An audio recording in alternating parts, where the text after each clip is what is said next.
The 16th of July 1969 को Apollo mission launch हुआ और फिर द 21st of July 1969 को किसी इंसान ने मून पर पहली बार कदम रखा। उसका नाम नील आर्मस्ट्रॉन्ग था और 16 मिनट्स बाद ऑल्ड्रिन ने उन्हें ज्वाइन किया। लेकिन जब नील आर्मस्ट्रॉन्ग और बज ऑल्ड्रिन ने मून पर लैंड किया तब उन्होंने अपने पीछे मिरर छोड़े, जिसे Apollo 11 lunar laser ranging retro reflector array नाम दिया गया, जिसमें कई सारे कॉर्नर क्यूब मिरर लगे थे। इन क्यूब मिरर का कमाल यह था कि जब भी इन पर लेजर बीम शूट की जाती है तो ये रिफ्लेक्ट करके वापस उसी जगह पहुंच जाती है जहां से इसे भेजा गया हो, और कॉर्नर क्यूब्स को 46 सेंटीमीटर पैनल पर लगाया गया था। अर्थ से देखने के लिए रिफ्लेक्टर्स काफी छोटे थे, इसी वजह से यह सब काफी चैलेंजिंग था।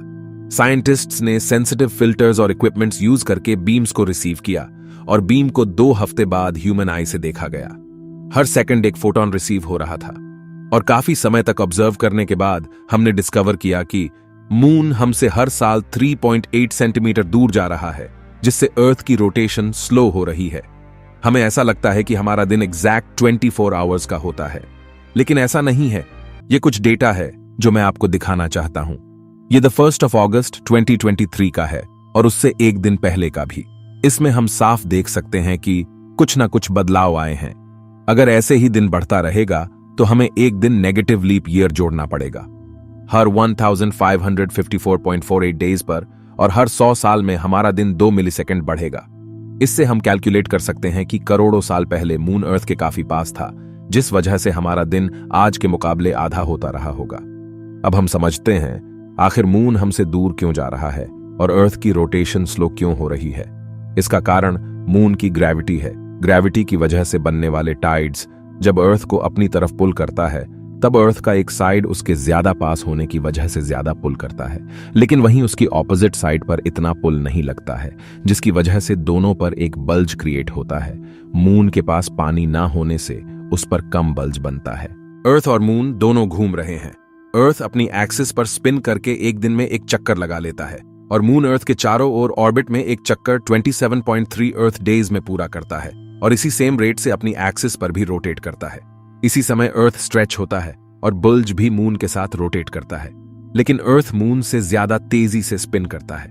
इसी वजह से अर्थ पूरी तरह से स्ट्रेच नहीं हो पाता है और कभी भी दोनों के बुल्ज अलाइन नहीं हो पाते हैं, जिसके कारण टॉर्क लगता है और फिर अर्थ की रोटेशन को स्लो करता है। और मून की ग्रेविटी की वजह से जो फोर्स लगता है वो अर्थ के सेंटर की तरफ डायरेक्टली पॉइंट नहीं करता है। इसी फोर्स की वजह से मून आगे की तरफ बढ़ता है और हायर ऑर्बिट में मूव करता है। अगर आसान भाषा में समझा जाए तो हमारा अर्थ ही मून के दूर जाने का कारण है। एक दिन ऐसा भी आ सकता है कि हमारा एक दिन 30 दिनों के बराबर हो जाए। जैसा कि आप सबको पता है कि हमें मून का एक ही साइड देखने को मिलता है, क्योंकि मून अर्थ के साथ टाइडली लॉक्ड है। करोड़ों साल पहले मून तेजी से अपनी एक्सिस पर घूमता था, लेकिन अर्थ की ग्रेविटी मून की रोटेशन को तब तक स्लो करता रहा जब तक मून की रोटेशन स्पीड और ऑर्बिटिंग स्पीड बराबर नहीं हो गई।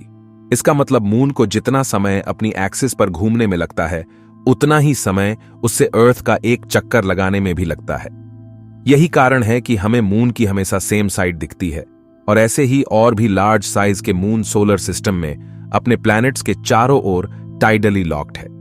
लेकिन हमने कुछ समय पहले द 29th of June 2022 को ग्लेशियर्स के पिघलने की वजह से पानी का मास अर्थ के सेंटर ऑफ रोटेशन की तरफ जाने की वजह से अर्थ को तेजी से घूमते देखा, जिससे दिन 1.59 मिलीसेकंड छोटा हो गया था। फ्यूचर में ऐसा भी हो सकता है कि ये दोनों चीजें एक दूसरे को बैलेंस कर दे। अगर वीडियो और जानकारी अच्छी लगी हो तो लाइक और सब्सक्राइब करना ना भूलें।